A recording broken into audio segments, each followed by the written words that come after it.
కుటుంబం అని పెట్టి మార్గదర్శనం ఏర్పాటు చేశారు. చాలా మంది అనుకుంటున్నారు ఈ బంగారు కుటుంబం అంటే ఏంటని. నేనే ప్రత్యక్ష సాక్షిని. మొన్న జగజ్జీవన్ రావు గారి జయంతి సందర్భంగా నందిగామలోని ఒక కుటుంబం, ఒక దళిత కుటుంబం ఇంటికి చంద్రబాబు నాయుడు గారు వస్తున్నారని చెప్పారు. ఓకే, ఒకసారి నేను చూద్దాంలే, నేను అక్కడికి వెళ్ళా. నిజంగా అంత పెద్ద మనిషి లోపలికి వచ్చిన తర్వాత ఒకటే ఒక గది, ఆ గది చిన్న వరండా ఉంది, ఆ ముందున ఒక చిన్న వంటగది ఉంది, చాలా చిన్న వంటగది. ఈ స్టేజ్ లోనే ఒక పావంతు కూడా ఉండదు ఆ వంటగది. సో అతను రాగానే మంచినీళ్ళు తాగారు. అమ్మ టీ తాగుదామా అని అడిగారు. నేను చూస్తున్నాను టీ అడుగుతున్నారా అయినా ఏం చేస్తున్నారని. గబగబా చంద్రబాబు నాయుడు గారే వంటగదిలోకి వెళ్ళారు. అక్కడ వాళ్ళ అమ్మాయి వచ్చి చంద్రబాబు నాయుడు గారు కొంచెం సాయం చేస్తే టీ పెట్టారు. టీ పెట్టి ఆయన ఏదో కారులోంచి ఏదో కప్పులో తీసుకొచ్చి ఆ కప్పుల్లో తాగలే. ఆ కుటుంబం ఏ గ్లాసుల్లో అయితే తాగుతున్నారు అదే గ్లాసుల్లో వాళ్ళతో పాటు అందరితో పాటు టీ తాగి, అందులో నా అదృష్టం ఏంటంటే చంద్రబాబు నాయుడు గారు టీ పెట్టి నాకు కూడా ఇచ్చారు. ఆ టీ నేను కూడా తాగాను. తాగినప్పుడు మాట కూడా అన్నాను, సార్ ఎప్పుడైనా బోనమ్మకి ఇక్కడ టీ ఇచ్చారా అండి ఇలా తయారు చేసి అని అడిగాను. అంటే అది అదృష్టం కింద నేను భావిస్తున్నాను.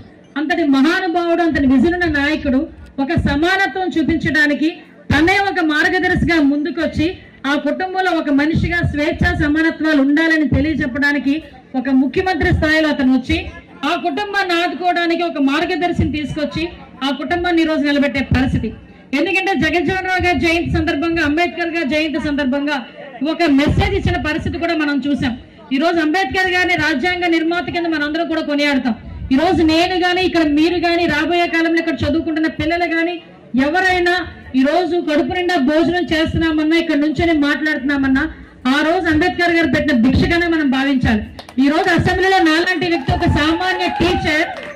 సామాన్య టీచర్ అసెంబ్లీలోకి వెళ్ళి అధ్యక్ష అనగలిగిందంటే ఆ రోజు మన అంబేద్కర్ గారు పెట్టిన భిక్ష కింద మనం భావించాలి. అదేవిధంగా మనందరికీ తెలుసు జగజ్జీవన్ రావు గారు ఇద్దరు కూడా దళిత వర్గాలకి రెండు కళ్ళు లాంటి వాళ్ళు. ఒక కన్ను మూసి ఒక కన్ను ఉంటే మనకు కాదు, చూపు సరిగా ఉండదు. రెండు కళ్ళు కూడా పని చేస్తేనే ఆ రెండు కళ్ళు కింద మనం భావించుకునే పరిస్థితి. ఈ రోజు నాకు చాలా ఆనందంగా ఉంది. ఎక్కడైనా ఏ దళిత వాళ్ళకి వెళ్తే ఒక మూలేమో అంబేద్కర్ గారి విగ్రహం ఉంటుంది, ఇంకో మూలేమో జగజ్జీవన్ రావు గారి విగ్రహం ఉంటుంది. కానీ ఇద్దరిని తీసుకొచ్చి ఒకే వేదిక మీద పెట్టేది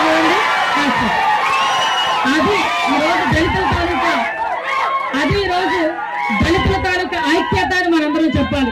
ఈరోజు ఎన్నో సందర్భాల్లో దళితుల మధ్యలో చిచ్చు పెట్టాలని చాలా రాజకీయ వర్గాలు ప్రయత్నం చేశాయి. కానీ ఈ రోజు మీరందరూ కూడా, ముఖ్యంగా ఈ ఇల్లందరపర్రు గ్రామ ప్రజలందరూ కూడా, ముఖ్యంగా దళితులు ఆంధ్రప్రదేశ్ రాష్ట్రంలో చాలా మందికి ఈ రోజు మార్గదర్శకులుగా నిలబడ్డారని చెప్పడానికి నేను చాలా హ్యాపీ ఫీల్ అవుతున్నాను. మన 30 సంవత్సరాలు ఇందాకే మన ఏపీ చైర్మన్ గా చెప్పారు, 5 సంవత్సరాలు 10 సంవత్సరాలు రాజకీయం చేయడమే చాలా కష్టం అనుకుంటే, మన జగజ్జీవన్ రావు గారు సుమారుగా 30 సంవత్సరాల పాటు మంత్రిగా ముందుకెళ్లిన పరిస్థితి. అదేవిధంగా ఎన్నో మంత్రిత్వ శాఖలు చేసి ఉప ప్రధానమంత్రి అయిన వ్యక్తి. అటువంటి వ్యక్తి తాలూకా ఆయుధం గాని, అంబేద్కర్ గారి తాలూకా ఆయుధం గాని ఆ పొజిషన్స్ కి రావడానికి కేవలం చదువు మాత్రమే. ఆ చదువు మీ అందరికీ ఉండాలనే ఉద్దేశంతోనే గౌరవ ముఖ్యమంత్రి గారు కానీ, గౌరవ పవన్ కళ్యాణ్ గారు కానీ ఈరోజు ఆలోచన చేసి ప్రతి ఒక్క స్కీమ్ ని కూడా మళ్ళీ తిరిగి తీసుకొచ్చారు. ఈరోజు సమానంగా మనకి పదవులు కూడా చేసిన సందర్భం. మొన్నే మనకి గ్రీష్మ గారికి ఎమ్మెల్సీ పదవి ఇస్తే ఈరోజు కేఎస్ జవహర్ గారికి ఈరోజు ఎస్సీ కమిషన్ చైర్మన్ గా కూడా ఇచ్చిన సందర్భం. అదేవిధంగా ఎన్నో స్కీములకి ఆ రోజు కిలోదకాలు ఇచ్చేస్తే మళ్ళా స్కీములన్నింటినీ పెట్టి మళ్ళీ ఎస్సీ సప్లైన్ ద్వారా వచ్చే నిధుల్ని మళ్ళీ ఎస్సీ వాళ్ళకి ఖర్చు పెట్టాలని మళ్ళీ తిరిగి తీసుకొచ్చిన సందర్భం. ఇవన్నీ కూడా దయచేసి గుర్తుపెట్టుకోండి. ఇంకా మాట్లాడుతూనే ఉంటుంది మీ ఎంతక్క టైం వదిలేస్తారు. కానీ కొన్ని కొట్టేలా ఉన్నారు కూడా, గట్టిగా మాట్లాడితే ఇంకోసేపు మాట్లాడితే అయితే పర్లేదు తమ్ముడు, తిన్నావా, చేస్తావా, నిజంగా కడుపు నిండిపోయింది. ఇప్పుడు నాకు రాధాకృష్ణ గారు భోజనం పెట్టకపోయినా పర్వాలేదు. కానీ ఒకటేంటంటే చాలా సంతోషం.